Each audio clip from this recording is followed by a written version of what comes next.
This is Robin Le Fierce, the first French gunboat commander to ever debut in World of Warships Legends. Of course, he's a paid commander, part of the pirate themed content that dropped yesterday on December 2nd, 2024.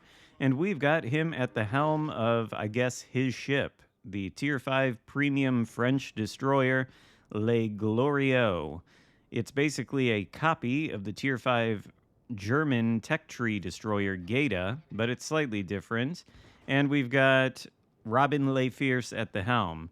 Now, this guy, before we go over the stats of Le Glorieux, this guy is a true gunboat commander because in his first row of skills, he's got the observant range skill, which reduces the main battery reload time.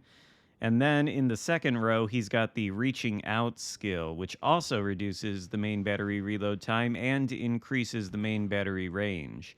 In the third row, you can go with stand or fall or perceptive if you wanted to. Stand or fall reduces the main armament reload time by a small percentage for every 1% of HP you lose.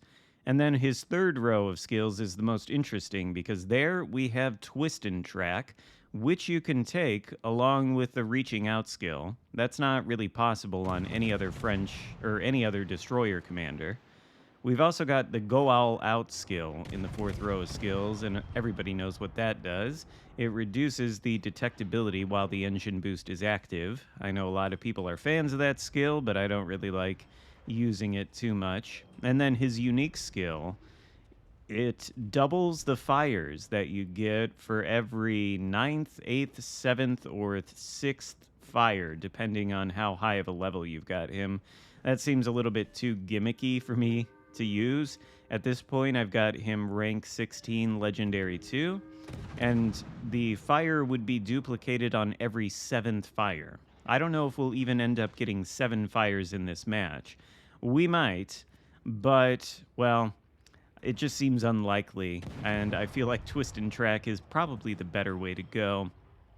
His base trait increases destroyer HE shell chance for fire by 1.8% at rank 16 Legendary 2. So we've got that going for us, and of course, he influences the stats that I'm about to read to you.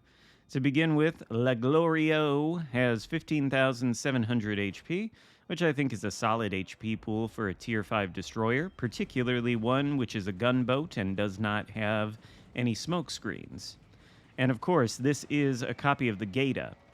So here we have 4 150mm guns, very unlike the French destroyers. I don't think any of them have guns quite that large. Those are, of course, light cruiser caliber guns. But there are some differences, of course, between the Geta and this thing when it comes to gun power. The maximum HE shell damage on Le Glorieux is 1,800. I think it's around 2,000 for the Geta, but of course, the Geta being German has quarter pen on its HE shells. This thing I don't think does. I think it just has regular conventional pen, but it does have a 16.8% fire chance with Robin Le Fierce at the helm. 16.8% fire chance is, well, absurd. It's probably the highest fire chance of any destroyer in the game. This thing is a certified little flamethrower with that guy at the helm. The AP shell damage is 3,700, which is excellent for a destroyer, especially one at Tier 5. We'll use a little bit of the AP here against the Aoba as he sails broadside in front of us. No citadels. I'm sure this thing can hit the citadel. Maybe it just needs to be a little bit closer. And as you can maybe sort of see from that little shot at the Aoba, the dispersion and the accuracy on these guns does leave a little bit to be desired. We also have, I should mention the guns have a 6-second reload time, so they're not particularly fast, but they do hit hard. And with this build, we've also got Rumble, I think, as an inspiration. We have a 12.4 kilometer range, which is pretty crazy for Tier 5. We also have torpedoes, but they certainly aren't the main armament here. They've got a range of 7.5 kilometers. I don't think we'll hit any in this battle. They go 65 knots in the water. They have a 90-second reload time, and they hit for 13,000 damage. The AA stats on this thing are nothing to speak of. I don't really think you'll be defending yourself against CVs too much. As for maneuverability, it's fairly conventional here. We've got a 37.1 knot speed, 690-meter turning circle, and 4.4-second rudder shift. Although being French, we also have the trademark French engine boost, which gives you a 20% speed boost. So this thing can really take off when you've got that going down at Tier 5. And then finally, the concealment stats. Nothing especially spectacular here. The concealment with this build, with nothing spec'd into concealment, I don't even have Eric Bai as an inspiration, is 6.3. So it's not the stealthiest thing in the world, and I'm sure you could spec into the concealment a little bit more if you wanted to. But why do that, was my thought, when we're down at Tier 5 and we've got all this gun power. Of course, there's some more consumables to talk about. We've already touched on the usual French engine boost, but as you can see, from that wasted use there, pretty much, of the reload booster, we have the main battery reload booster to give us a little bit of extra DPM and cut our reload down to 3 seconds for about 15 seconds twice a match. And we have a repair party, a very unusual consumable to see down at Tier 5. It's not a huge repair party. It restores 156 HP for 14 seconds, but that's enough to get you some HP back from maybe an engagement with another enemy destroyer. You can change the repair party if you want to for a different consumable, and this is, of course, a copy of a German ship, so it would be sonar that you switch out the heal for.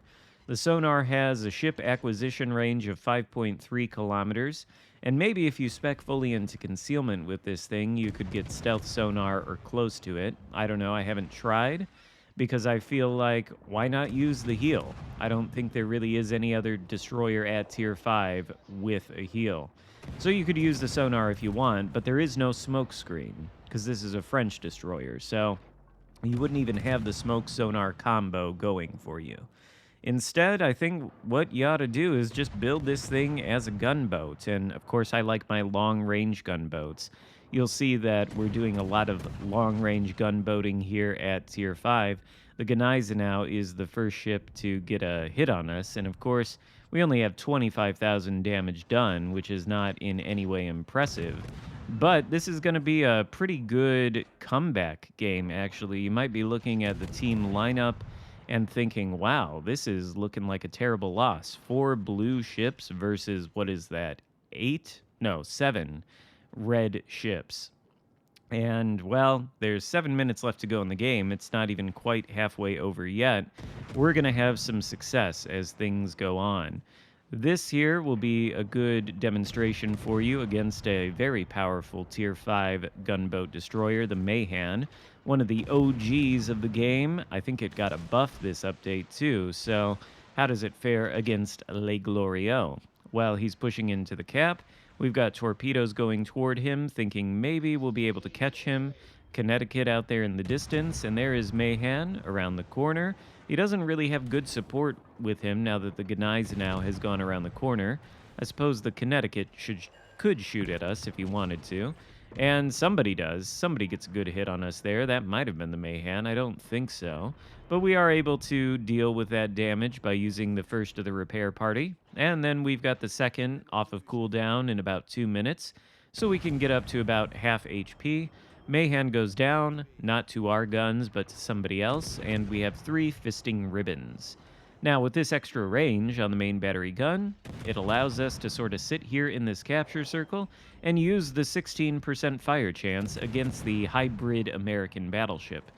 Sneaking into the smoke screen of that now deceased destroyer that just went down to the right of the screen, leaving us with only 3 friendly ships alive versus 5 enemy ships, one of which is the destroyer that disappeared behind that island. We're going to continue reversing a little bit, and hopefully we'll gain vision of him.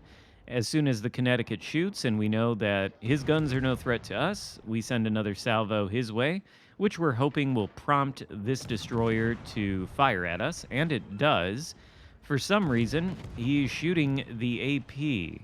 Now, to be fair, that AP does do a lot of damage. I think I mentioned it earlier, 3,700, but it is 150 millimeter French AP, or German AP, I guess, because this is a German ship. So if he shoots it at us, it's going to get overpens. You see there, 308 damage. Meanwhile, we take him out thanks in large part to one of the fires, but also using the HE. That leaves only 4 enemy ships alive, so we'll continue shooting at the Connecticut a little bit. I feel like at Tier 5, against battleships especially, they tend to not be the most accurate, unless you're squaring off against maybe a Warspite or Hyuga or something. But Connecticut, Gneisenau, not exactly the most accurate ships in the game. And so I don't feel too badly about doing this long-range HE spam. It was Graf Spee B that hit us earlier for that big hit, and hit us again. This guy has proven that he can strike us for a lot of damage at will, so we're going to take ourselves away from him and not allow him to shoot anymore. Looks like Connecticut is pushing up this way, so maybe we will finally get a hit with these torpedoes. But still, only 3 friendly ships alive versus 4, and the only cap we have is the one that I took in the beginning of the match, the Bravo cap. I'm not sure what happened to the Alpha cap. It got taken by the Reds. I guess the team over on that end just perished, and the other friendly destroyer went down a long time ago. So we were the only ones really able to take any cap, and we don't really have time anymore to pursue any of the others. So we've got a friendly battleship heading up to delete the enemy aircraft carrier, which is great. We're going to have to work on the Connecticut. Our torpedoes missed, but we've got the 20% engine boost, which is going to allow us to sail at over 40 knots. So we can do some of this open water gunboating and get some good hits on the Connecticut. Probably light another fire. Yep, there we go. That is 10 fires in this game. I guess if we used the unique skill on Robin Le Fierce, then after, I think, the 7th or 9th fire, we would have got a double fire for whatever that fire was. It's very confusing how that skill is worded, but basically, whatever the number says, whether it's 6, 7, I think in my case, on the 7th fire, if you get a fire, it's a double fire. That's basically how I'm interpreting it. And that's kind of cool, but still I think Twist and Track is overall more valuable. And it is especially nice that you can use Twist and Track and the skill that reduces the reload and increases the main battery range at the same time. That is a nice combination to be able to use. And of course, this speed boost does help with the trademark speed juking that you can do in higher tier gunboat destroyers, like for example the Khabarovsk.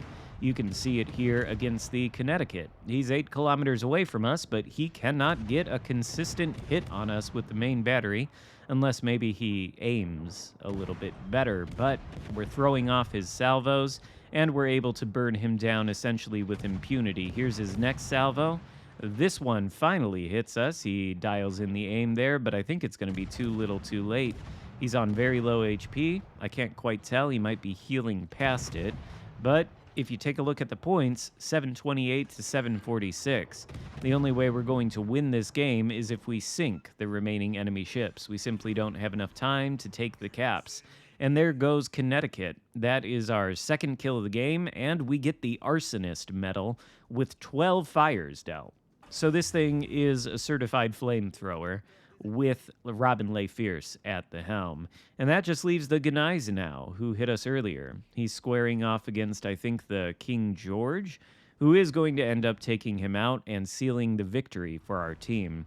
It was very difficult yesterday to get any kind of close match, by the way. I had a lot of games in this ship and some of the other pirate ships, but they were all blowouts.